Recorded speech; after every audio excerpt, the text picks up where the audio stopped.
Hello, myself Abhay Shukla and this is your प्यारा सा channel E equals to MC square.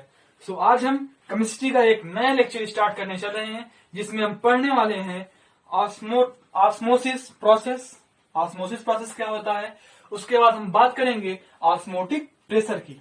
ठीक है ना, जो ये किस पर डिपेंड करता है, नंबर ऑफ सॉल्यूट पार्टिकल्स पर। मतलब हम कह सकते हैं ये भी एक क्या है, कॉलिगेटिव प्रॉपर्टी है। कॉलिगेटिव प्रॉपर्टी क्या होती है, all those properties which depends upon number of solute particles. So osmotic pressure also depends upon number of solute particles, so we can say that osmotic pressure is also a colligative property.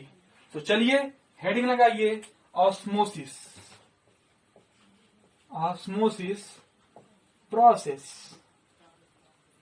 ठीक है ना, osmosis होता क्या है, osmosis क्या होता है, osmosis process.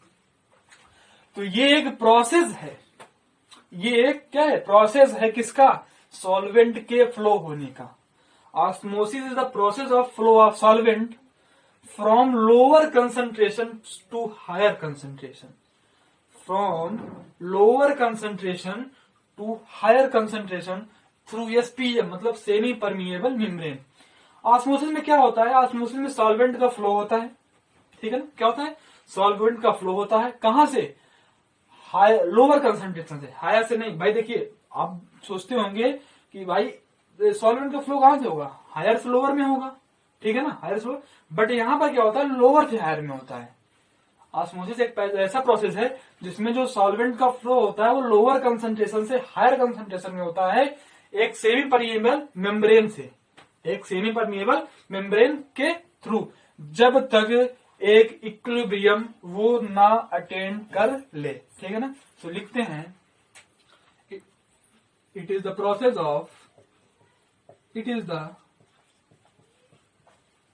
of flow of solvent from lower concentration to higher concentration, from lower concentration to higher concentration through a semi permeable membrane is called through a semi permeable membrane until equilibrium is attained. क्या, it is the process of flow of solvent from lower concentration to higher concentration through a semi permeable membrane until equilibrium is attained. ठीक है ना, osmosis एक process है solvent के बहने का, flow होने का, लोअर कंसंट्रेशन से हायर कंसंट्रेशन में। किसके थ्रू भाई, बहेगा तो पाइप के थ्रू ना, तो SPM के थ्रू। इट इज अ मतलब ये भी एक टाइप ही क्या है, पाइप है, through of SPM, semi permeable membrane. और कब तक ये फ्लो होगा, जब तक इक्विलिब्रियम ना आ जाए, जब तक इक्विलिब्रियम ना आ जाए। ठीक है ना, ये तो हो गया क्या, ऑस्मोसिस। अच्छा, ऑस्मोटिक क्या होता है, ऑस्मोटिक क्या होता है भाई, ऑस्मोसिस। इसके बाद हम बात करने वाले थे किसकी, ऑस्मोटिक प्रेशर की। ऑस्मोटिक प्रेशर, ये ऑस्मोटिक प्रेशर क्या होता है, देखिए डिफिनीशन आपको रटनी नहीं है, समझनी है। ठीक है ना, ये एक प्रेशर होता है भाई, ऑस्मोटिक प्रेशर है तो प्रेशर तो होगा ही, फोर्स तो हो नहीं जाएगा। ठीक है ना, ऑस्मोटिक क्या है, प्रेशर है। क्या है, प्रेशर, एक्सटर्नल प्रेशर है, बाहर से दिया हुआ प्रेशर, बाहर से दिया जाने वाला प्रेशर है, जो कि किसके लिए यूज होता है, ऑस्मोसिस प्रोसेस को रोकने के लिए। भाई मान लीजिए ऑस्मोसिस प्रोसेस हो रहा है, सॉल्वेंट फ्लो हो रहा है, हमको मान लीजिए उधर जरूरत नहीं है सॉल्वेंट को फ्लो कराने की, तो हम रोकेंगे कैसे, रोकने के लिए कुछ होना चाहिए ना, तो वहां पर ऑस्मोटिक प्रेशर काम आता है। ये एक टाइप का एक्सटर्नल प्रेशर होता है जो जिसका कि हम यूज करते हैं ऑस्मोसिस प्रोसेस को रोकने के लिए। तो क्या इसको कैसे डिफाइन करेंगे? Osmotic pressure is the external pressure which is use to prevent, which is use to stop, which is use to stop the flow of solvent या फिर the process, the osmosis process. ठीक है ना, called osmotic pressure. तो लिख लीजिए, it is the external pressure, it is the external pressure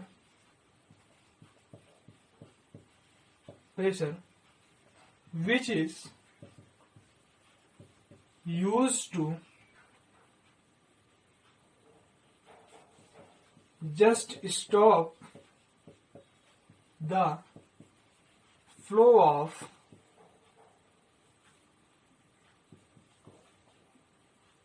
solvent या फिर osmosis process is called osmotic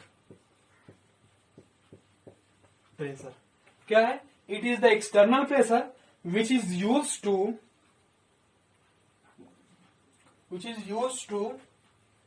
applied, ठीक है ना, which is used to applied just stop the flow of solvent या फिर osmosis process is called osmotic pressure. ठीक है ना। तो देखिए, ऑस्मोटिक प्रेशर को हम डिनोट करते हैं पाई से। ऑस्मोटिक प्रेशर को हम पाई से डिनोट करते हैं। ठीक है ना। तो देखिए, इसमें क्या है, लिक्विड का फ्लो होता है। सॉल्वेंट, भाई सॉल्वेंट है तो लिक्विड है ना, तो लिक्विड का फ्लो होता है। और लिक्विड, देखिए वहां, एक मिनट, पहले हम ये बताएंगे कि जो पाई होता है, ऑस्मोटिक प्रेशर होता है, वो कैपिटल एम मतलब मोलरिटी ऑफ द सोल्यूशन के डायरेक्टली प्रोपोर्शनल होगा। ठीक है ना। अब बात आएगी कि वहां एम के, स्मॉल एम की मोलरिटी के और यहां पर कैपिटल एम, तो मोलरिटी क्या होता था? पर केजी ऑफ सॉल्वेंट। ठीक है ना, क्या पर केजी। लेकिन इस मोलरिटी में क्या है? मोलरिटी में पर लीटर ऑफ सोल्यूशन। मोलरिटी में क्या है? पर लीटर ऑफ सोल्यूशन। ठीक है। तो यहां पर क्या है? सॉल्वेंट का फ्लो हो रहा है, इसीलिए पर लीटर ऑफ सोल्यूशन की बात की जा रही है, और वहां पर सॉल्वेंट का फ्लो नहीं हो रहा था। ठीक है ना। तो जो ऑस्मोटिक प्रेशर होगा वो मोलरिटी ऑफ द सोल्यूशन के डायरेक्टली प्रोपोर्शनल होगा। और जब ये प्रोपोर्शनलिटी वाला साइन हटेगा तो के इंटू एम हो जाएगा। जहां पर पाई क्या है? ऑस्मोटिक प्रेशर है। एम क्या है? मोलरिटी ऑफ द सोल्यूशन है। के कोई भी कांस्टेंट है। ठीक है ना। अच्छा, हम ये कैपिटल एम को ये भी तो लिख सकते हैं, pi is equal to K into N B upon V L. बताइए, कैपिटल एम को हम ये भी तो लिख सकते हैं, pi is equal to K into N B upon V L. ठीक है। अच्छा, हम चाहें तो इस वी को इधर भी ला सकते हैं, तो pi into V is equal to K into N B भी लिख सकते हैं। अच्छा, के जो है वो हमारा इक्वल होता है आर टी के। जो हमारा के है वो यहां पर किसके इक्वल होता है? आर टी के। तो हम के की जगह ले सकते हैं pi into V is equal to N B R T. ठीक, एन बी आर टी। ठीक है ना। किसके इक्वल? Pi into V is equal to N B into R T. अच्छा, एन बी को हम W B upon M W भी लिख सकते हैं। तो लिखिए pi into V is equal to W B upon M W B into R into T. Pi into V is equal to W B upon M W B is equal to into R into T. जहां पर T क्या है? Temperature है। Are क्या है? Gas constant है। W B क्या है? वेट ऑफ सोल्यूट है। और एम डब्ल्यू बी क्या है? मॉलिक्यूलर वेट ऑफ सोल्यूट है। पाई क्या है? ऑस्मोटिक प्रेशर है। और वी क्या है? वॉल्यूम है। ठीक है ना। तो देखिए, अच्छा ये जो आर है लिख देते, ये क्या है? ऑस्मोटिक प्रेशर है। ठीक, इसको जानते हैं, ये तो ये इसको लिखते थे, ये तो जानते हैं weight of solute, molecular weight of solute. ठीक है ना। ये आर क्या है? यहां पर गैस कांस्टेंट है। ठीक, ये क्या है? टेम्परेचर है, ठीक, जो आर की वैल्यू 0.083 होती है। आर की वैल्यू जो होती है वो होती है 0.083 लीटर बार पर मोल पर केल्विन, ठीक है ना।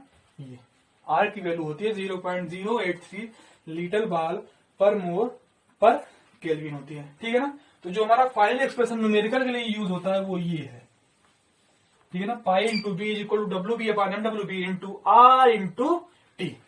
अच्छा, ये जो ऑस्मोटिक प्रेशर है इसका एप्लीकेशन ये होता है कि कहाँ इसका यूज होता है ऑस्मोटिक प्रेशर का, ठीक है ना।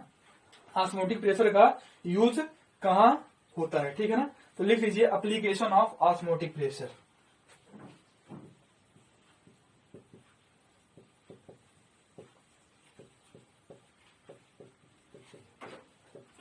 एप्लीकेशन ऑफ ऑस्मोटिक प्रेशर भाई है तो कोई ना कोई एप्लीकेशन तो होगा ही, ठीक है ना।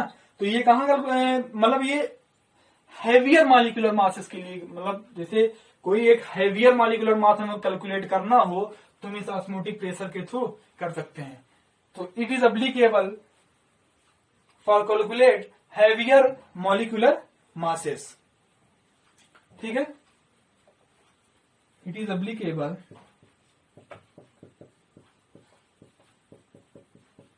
केवल for calculate heavier molecular masses, ठीक है। अच्छा, हैवियर मॉलिक्यूलर मासेस कैलकुलेट करने के लिए यूज होता है। हैवियर मॉलिक्यूलर मासेस होते कौन कौन से हैं? एग्जाम्पल मान लीजिए जैसे कि पॉलीमर और बायो मॉलिक्यूल्स। तो जो ऑस्मोटिक प्रेशर का यूज होता है वो पॉलीमर और बायोमॉलिक्यूल्स जैसे हैवियर मॉलिक्यूलर मासेस को कैलकुलेट करने के लिए यूज होता है, ठीक है ना। ये रही पूरी कहानी ऑस्मोसिस प्रोसेस की और ऑस्मोटिक प्रेशर की, ठीक है ना। आई थिंक इसमें कोई कंफ्यूजन नहीं होनी चाहिए, और अगर कोई कंफ्यूजन होती है सो कमेंट बॉक्स में कमेंट कीजिए, उसको हम डिस्कस करते हैं फिर से, ठीक है ना। सो पढ़ते रहिए। अच्छा हाँ, एक बात और, इसमें शायद वांट ऑफ फैक्टर अकेले और बचा है इस पूरे चैप्टर में, ठीक है ना। बाकी सब हम पढ़ चुके हैं, ठीक है ना। या फिर और जो आपको समझ में आता है कि जो छूट रहा है, जो हम नहीं पढ़ चुके हैं, वो आप कमेंट बॉक्स में कमेंट कीजिए, उसका भी एक सेपरेट वीडियो बनेगा, ठीक है ना। हमारे हिसाब से वांट ऑफ फैक्टर अकेले बचा है, बाकी थोड़ी छोटी बहुत जानकारियां और बची हैं जिसको हम अगले वाले वीडियो में पूरा कवर कर देंगे। सो इसमें इतना रहा, पढ़ते रहिए। All the best. बाकी नेक्स्ट वीडियो में मिलते हैं।